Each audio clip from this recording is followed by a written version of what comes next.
여러분, 영하 40도의 시베리아 한복판에서 벌어진 믿기 어려운 이야기를 들려드릴게요. 한국의 평범한 청년 하나가 러시아 소수민족 마을에 나타났습니다. 그런데 이 청년이 가져온 건 첨단 기술이 아니라 뜻밖의 약속이었어요.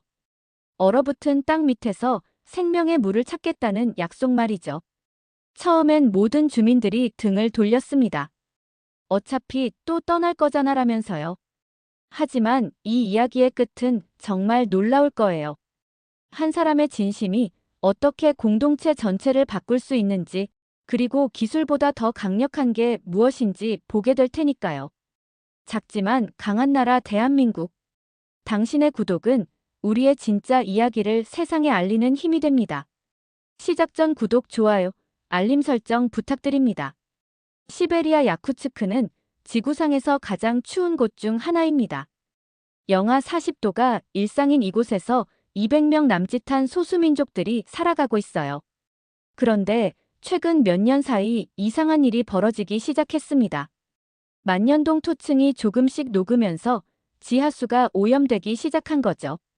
마을 아이들이 하나둘씩 배탈과 열병으로 쓰러지더니 급기야 생후 8개월 된 아기가 목숨을 잃는 일까지 생겼어요. 마을 추장 세르게이는 60대 중반의 건장한 남자였습니다. 평생 이 땅을 지켜온 그에게 지금 상황은 절망 그 자체였어요. 물이 병들면 사람도 병든다는 선조들의 말이 현실이 된 거죠. 세르게이는 밤마다 마을을 돌며 한숨을 내쉬었습니다. 어떻게 해야 이 위기를 넘길 수 있을까 고민하면서요. 그런 어느 날 뜻밖의 소식이 들려왔습니다. 한국에서 수자원 전문가가 온다는 거였어요. 러시아 정부와 한국 정부 간의 협력 사업으로 소형 정수 시설을 설치해주겠다는 제안이었죠. 하지만 세르게이의 반응은 냉담했습니다. 또 외국인들이 와서 며칠 있다가 떠나겠지. 우리는 그냥 실험 대상일 뿐이야. 김윤호는 32살의 평범한 한국 청년이었습니다. 인천 조선소에서 평생 일한 아버지 밑에서 자랐고 고등학교 졸업 후 생산직으로 사회생활을 시작했어요. 하지만 윤호에게는 남다른 꿈이 있었습니다. 사람들이 깨끗한 물을 마실 수 있게 돕고 싶다는 소망이죠. 야간 대학을 다니며 환경공학을 공부하고 수자원 관련 자격증을 하나씩 따가며 전문가로 성장했습니다. 윤호가 시베리아 파견 제안을 받았을 때 주변 사람들은 모두 말렸어요. 왜 그런 추운 곳까지 가려고 해? 여기서도 할 일 많잖아. 하지만 윤호의 마음은 이미 정해져 있었습니다. 지구 반대편에서 물 때문에 고생하는 사람들을 도울 수 있다면 그것만으로도 충분한 이유였거든요. 윤호가 야쿠츠크에 도착한 건 2월 중순이었습니다. 공항에서 마을까지 6시간을 달려야 하는 험난한 여정이었어요. 차창 밖으로 보이는 건 끝없는 설원뿐이었죠. 마을에 도착했을 때 윤호를 맞이한 건 주민들의 차가운 시선이었습니다. 아무도 반갑게 인사하지 않았고 대부분 고개를 돌리거나 집 안으로 들어가 버렸어요. 세르게이 추장과의 첫 만남도 순탄하지 않았습니다. 한국에서 왔다고? 좋아. 그럼 언제까지 여기 있을 건가? 세르게이의 첫 질문은 윤호를 당황하게 만들었어요. 제가 필요한 만큼 있을 생각입니다. 윤호가 대답하자 세르게이는 씁쓸하게 웃었습니다. 그런 말은 이미 많이 들어봤어. 다들 처음엔 그렇게 말하더라고. 세르게이의 차가운 반응에는 이유가 있었습니다. 지난 10년간 이곳에 온 외국 기술자들은 모두 비슷한 패턴을 보였거든요. 처음엔 열정적으로 시작하다가 추위와 불편함을 견디지 못하고 하나둘씩 떠나는 것이었죠. 특히 5년 전에 온 독일 엔지니어 팀은 한 달도 채 버티지 못하고 돌아갔어요. 기술적으로 불가능하다는 말만 남기고 말이에요. 윤호는 마을 곳곳을 돌아보며 상황을 파악하기 시작했습니다. 우물물을 검사해보니 정말 심각한 수준이었어요. 세균 수치가 기준치의 10배를 넘었고 중금속 농도도 위험할 정도였죠. 하지만 더 큰 문제는 주민들의 마음이었습니다. 아무도 윤호와 대화하려 하지 않았고 질문에도 시큰둥하게 대답할 뿐이었어요. 그런 윤호에게 용기를 준 건 뜻밖의 만남이었습니다. 마을 끝자락에서 혼자 앉아있는 12살 소녀를 발견한 거죠. 아이는 얼어붙은 강을 바라보며 무언가를 중얼거리고 있었어요. 윤호가 다가가자 아이는 놀란 듯 고개를 돌렸습니다. 안녕, 난 윤호야. 너는 이름이 뭐니? 윤호의 어설픈 러시아어에 아이는 작게 웃었어요. 아냐예요. 아냐는 다른 아이들과 달리 윤호에게 호기심을 보였습니다. 한국에서 온 이유를 묻기도 하고 한국말로 자기 이름을 어떻게 말하는지 궁금해하기도 했어요. 윤호는 아냐를 통해 마을의 진짜 이야기를 듣게 되었습니다. 아냐의 어머니는 1년 전 오염된 물 때문에 세상을 떠났다는 것이었죠. 아냐의 이야기를 들은 윤호의 마음은 무거워졌습니다. 하지만 동시에 더욱 강한 의지가 생겼어요. 이 아이들을 위해서라도 반드시 성공해야겠다는 결심이 선 거죠. 윤호는 기존의 계획을 바꾸기로 했습니다. 일단 장비 설치는 뒤로 미루고 주민들과 진짜 소통하는 것부터 시작하기로 한 거예요. 윤호는 매일 아침 마을 사람들과 함께 일어나 그들의 일상에 참여했습니다. 눈을 치우고 장작을 패고 사냥에도 따라갔어요. 처음엔 서투르기만 했던 윤호가 점점 마을 생활에 적응해가는 모습을 보며 주민들의 시선도 조금씩 달라지기 시작했습니다. 특히 인상적이었던 건 윤호가 전통 얼음 낚시를 배우는 모습이었어요. 영하 30도에서 몇 시간씩 강 위에 앉아 있는 게 얼마나 힘든지 몸소 체험한 거죠. 손가락이 곱아서 낚싯대도 제대로 잡을 수 없을 정도였어요. 그런 윤호를 보며 마을 어르신들이 웃음을 터뜨렸습니다. 하지만 그 웃음 속에는 조롱이 아닌 친근함이 담겨 있었어요. 한 달이 지나자 윤호는 마을의 일원이 되어가고 있었습니다. 아이들은 윤호를 보면 달려와 한국말을 가르쳐달라고 졸랐고 젊은이들은 윤호가 가져온 장비에 대해 궁금해했어요. 세르게이 추장도 더 이상 차갑게 대하지 않았습니다. 대신 진지한 대화를 나누기 시작했죠. 드디어 본격적인 작업을 시작할 때가 왔습니다. 윤호가 가져온 건 기존의 대형 정수 시설이 아니라 지열을 활용한 소형 열수 변환 정수기였어요. 얼어붙은 땅 밑에 지열로 물을 데우고 동시에 정화하는 혁신적인 시스템이었죠. 하지만 이 기술을 시베리아 환경에 맞게 적용하는 건 쉽지 않은 일이었습니다. 윤호는 마을 젊은이들과 함께 팀을 구성했어요. 처음엔 단순히 도움을 받으려던 생각이었지만 그들의 열정과 지혜에 깜짝 놀랐습니다. 특히 세르게이의 아들 미하일은 기계에 타고난 감각을 보였어요. 윤호가 설명하는 원리를 금세 이해하고 오히려 더 효율적인 방법을 제안하기도 했죠. 아냐도 자신만의 방식으로 프로젝트에 기여했습니다. 매일 물의 온도와 색깔을 기록하고 마을 사람들의 반응을 일기장에 적어두었어요. 윤호 오빠가 성공하면 좋겠어요. 그럼 엄마도 하늘에서 기뻐하실 거예요 라고 말하는 아냐를 보며 윤호는 더욱 책임감을 느꼈습니다. 하지만 순탄하지만은 않았어요. 극한의 추위 때문에 장비가 자주 고장났고 예상보다 지열을 찾기가 어려웠거든요. 며칠 밤을 새워가며 시행착오를 거듭했지만 뚜렷한 성과가 나오지 않았습니다. 윤호는 점점 초조해졌고 주민들 사이에서도 의구심이 고개를 들기 시작했어요. 그러던 중 뜻밖의 소식이 들려왔습니다. 러시아의 대형 개발업체가 마을 근처 온천지대를 매입하겠다고 나선 거예요.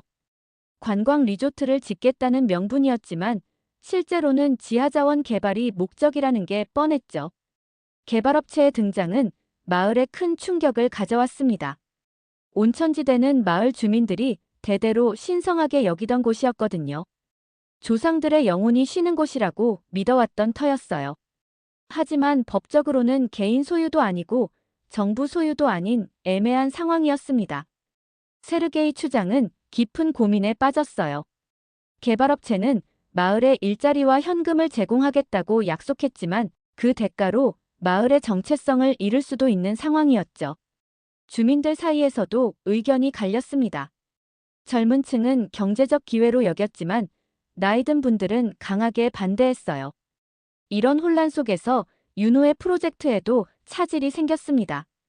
핵심 장비 중 하나인 열교환기가 갑자기 고장난 거예요. 더 큰 문제는 그동안 축적해온 데이터가 손상되었다는 점이었죠. 몇 달간의 노력이 한순간에 물거품이 될 위기였습니다. 윤호는 그날 밤 혼자 눈 덮인 들판을 걸었습니다. 차가운 바람이 얼굴을 때렸지만 마음은 더욱 차가웠어요. 내가 정말 도움이 되고 있는 걸까? 아니면 그냥 방해만 되고 있는 건 아닐까? 자책하는 마음에 발걸음도 무거워졌죠. 그런 윤호를 찾아온 건 아냐였습니다. 아이는 두꺼운 외투를 입고 윤호를 따라와 있었어요. 오빠, 왜 혼자 여기 있어요? 아냐의 맑은 목소리에 윤호는 비로소 정신을 차렸습니다. 미안해, 아냐야. 오빠가 너무 걱정이 많아서. 그때 아냐가 작은 노트를 꺼내 윤호에게 건넸어요. 이거 오빠 도움될 거예요. 아냐가 건넨 노트에는 놀라운 내용이 적혀 있었습니다. 지난 몇 달간 아이가 직접 관찰하고 기록한 마을의 물 상태 변화였어요. 윤호도 미처 눈치채지 못한 세세한 부분까지 꼼꼼히 적혀 있었죠. 특히 지하수 온도의 미세한 변화와 계절별 수질 차이가 정확하게 기록되어 있었어요. 아냐야, 이걸 언제 다 했니? 윤호가 놀라워하자 아냐는 수줍게 웃었습니다. 오빠가 우리를 도와주려고 하니까 저도 도움이 되고 싶었어요. 할머니가 그러셨거든요.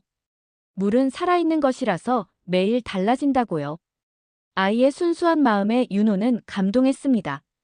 아냐의 기록 덕분에 윤호는 새로운 실마리를 찾을 수 있었어요. 데이터를 분석해보니 마을 동쪽 지역에 안정적인 지열원이 있다는 걸 발견한 거죠.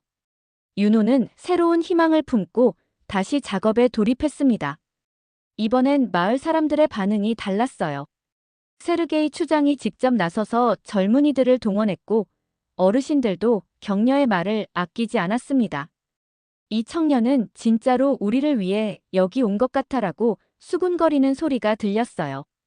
가장 큰 변화는 세르게이 추장의 태도였습니다. 어느 날 윤호를 따로 불러서 이런 말을 했어요. 윤호, 처음엔 자네를 믿지 않았네. 하지만 이제 알겠어. 자네는 약속을 지키는 사람이야. 우리도 약속을 지켜야겠네. 추장의 말에는 깊은 신뢰가 담겨 있었습니다. 드디어 결정적인 순간이 왔습니다. 새로 설치한 지열 정수 시스템의 첫 가동이었어요. 마을 사람들이 모두 모인 가운데 윤호가 스위치를 눌렀습니다. 처음엔 아무 반응이 없었죠. 몇 초가 지나자 기계에서 웅웅거리는 소리가 났고 이어서 파이프를 통해 물이 흘러나오기 시작했어요. 하지만 그 물은 차가웠습니다. 지열 시스템이 제대로 작동하지 않는 것 같았어요. 윤호의 얼굴이 굳어졌고 주민들도 실망한 표정을 지었습니다. 그때 미하일이 외쳤어요. 잠깐만요. 온도가 올라가고 있어요. 정말로 물의 온도가 서서히 올라가기 시작했습니다. 30분 후 따뜻하고 깨끗한 물이 콸콸 흘러나왔어요. 윤호가 간이 검사 키트로 확인해 보니 모든 수치가 정상 범위였습니다. 마을 사람들은 환호성을 질렀고 아이들은 따뜻한 물에 손을 담그며 신기해했어요. 아냐는 처음으로 엄마 생각 없이 웃을 수 있었습니다. 오빠, 정말 고마워요. 이제 다른 아이들도 아프지 않겠죠? 아냐의 맑은 웃음을 보며 윤호도 눈물을 참을 수 없었어요. 세르게이 추장은 그날 밤 마을 전체를 모아놓고 공식적인 감사 인사를 했습니다. 오늘부터 윤호는 우리 마을의 가족입니다. 그리고 이 청년이 가르쳐준 게 있어요. 기술보다 중요한 건 마음이라는 것을요. 주민들은 박수로 화답했고 누군가 전통 노래를 부르기 시작했어요. 6개월 후 윤호는 아냐의 졸업식에 초대받았습니다. 아냐는 중학교에 진학하게 되었고 장래 희망으로 환경공학자라고 적었어요. 윤호 오빠처럼 되고 싶어요라고 말하는 아냐를 보며 윤호는 뿌듯했습니다. 작별하는 날 윤호는 세르게이 추장에게 마지막 인사를 했어요. 추장님, 저도 많이 배웠습니다. 기술로 사람을 돕는 게 아니라 사람과 함께해야 진짜 도움이 되는 거였네요. 세르게이는 윤호의 어깨를 토닥이며 말했습니다. 자네가 녹인 건 물이 아니야. 우리 마음이었어. 지금도 야쿠츠크 마을에서는 따뜻하고 깨끗한 물이 흘러나오고 있습니다. 그리고 아냐는 매일 그 물을 마시며 꿈을 키워가고 있어요. 한국 청년 하나의 진심과 약속이 만들어낸 기적이었습니다. 오늘도 감뽕 충전 완료하셨나요? 작지만 강한 나라 대한민국. 당신의 구독은 우리의 진짜 이야기를 세상에 알리는 힘이 됩니다. 다음 감동 실화도 궁금하시다면 구독, 좋아요, 알림 설정 잊지 마세요.